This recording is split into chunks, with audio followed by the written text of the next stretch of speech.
Hello friends, ঝর্ণার শখের ছাদ বাগানে আপনাদেরকে স্বাগত। আশা করি আপনারা সবাই ভালো আছেন আর আমিও ভালো আছি। তো ছাদে চলে এসেছি। আমি ছাদে বেশ কিছু কাজ করে নেব। বর্ষার সময় তো ছাদে তেমন কিছু কাজ করা যায় না, তবে টুকটাক গুরুত্বপূর্ণ কাজগুলো যেগুলো না করলেই নয় সেইগুলোই আমি করে নেব। প্রথমেই আমি ছাদটাকে ঝাড় দিয়ে জলগুলোকে বার করে নেব। আপনাদের সাথে তো আমি আগেই শেয়ার করেছি যে আমার এই ছাদটাতে বৃষ্টি হলেই জল জমে, তো জলগুলো আমার ঝাড় দিয়েই বার করতে হয়। 2-3 দিন ধরে কন্টিনিউ বৃষ্টি হচ্ছে, আমি ছাদে আসার সুযোগই পাচ্ছি না। তবে মাঝে মাঝে যদি আমি ঝাড় দিয়ে জলটা না বার করে দিই তাহলে কিন্তু প্রচণ্ড স্লিপ হয়। তো যাই হোক, এদিকে দেখুন আমার এই বেগুন গাছটার প্রচণ্ড পোকা লেগেছে। তো আমি এই পাতাগুলো সব কেটে দেবো আর কিছু কিছু ডালও আমি কেটে দেবো। বেগুন গাছটাতে আমি কিন্তু কোনো ফাঙ্গিসাইড দেব না, কারণ খারাপ ডালগুলোকে কেটে দিচ্ছি আর পাতাগুলোকেও ছেটে দিচ্ছি। এবার বর্ষার জলে ভালো করে ধুয়ে যাবে আর নতুন নতুন পাতা বেরিয়ে গাছটা ভরে উঠবে।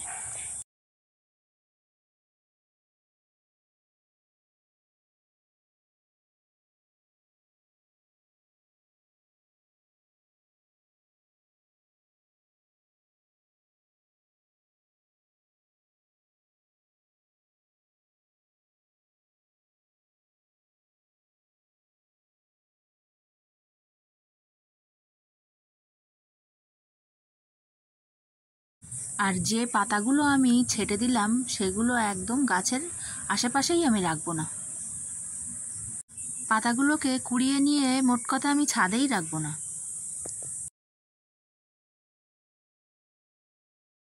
আর এদিকে দেখুন আমার কত সুন্দর ভুট্টা গাছ হয়েছে। ভুট্টা গাছটা তো দেখলেন, এবার দেখুন ভুট্টা গাছে ভুট্টাও ধরেছে। ভুট্টাটা দেখে আমি তো খুবই খুশি। আর এদিকে দেখুন আমি আবার চিংড়ি মাছের খোসা নিয়ে চলে এসেছি মালটা গাছের গোড়ায়। মালটা গাছের গোড়ায় একটু গর্ত খুঁড়ে আমি চিংড়ি মাছের খোসাগুলো দিয়ে একটু মাটি চাপা দিয়ে দেব।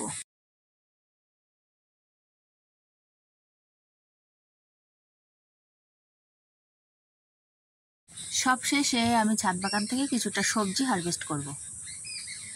এই দেখুন প্রথমেই তুলে নিচ্ছি ভেন্ডি। ভেন্ডি কিন্তু ছাদ বাগানে একদিন বাদে একদিন হয়, কিন্তু আপনাদের সাথে তো শেয়ার করাই হয় না, কারণ আমি ভিডিও সপ্তাহে 2 দিন করেই ছাড়ি, সোমবার আর বৃহস্পতিবার। তাই আমার সবজি হারভেস্ট করার ভিডিও সপ্তাহে 2 দিন করেই আপনাদের দেখানো পড়ে। এই ভিডিওটা আমি ছাদে বসেই ভয়েস দিচ্ছি, সেই জন্য এত পাখির ডাকের আওয়াজ হচ্ছে।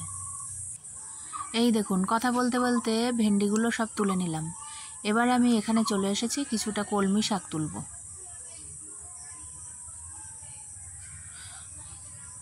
বর্ষায় কিন্তু কলমি শাক খুব সুন্দর হয়। দেখুন অল্প একটু জায়গায় বসিয়েছি কলমি শাক, তবে বর্ষার সময় 2-3 দিন অন্তর অন্তর বেশ 1 মুঠো করে কলমি শাক আমি পাই।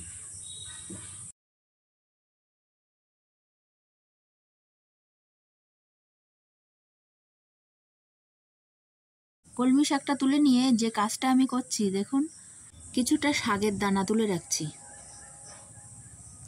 রোদ্দুরে শুকিয়ে রেখে দেবো, পরে আবার বসাতে পারবো। তুলে না রাখলে বর্ষায় আবার নষ্ট হয়ে যাবে।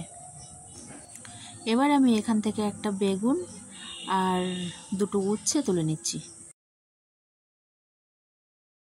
এই দেখুন আমি কুলো ভর্তি করে সবজি তুলে নিলাম। আমার এই ভিডিওটা যদি আপনাদের ভালো লাগে তাহলে লাইক, কমেন্ট, শেয়ার, সাবস্ক্রাইব করে আমার পাশে থাকবেন।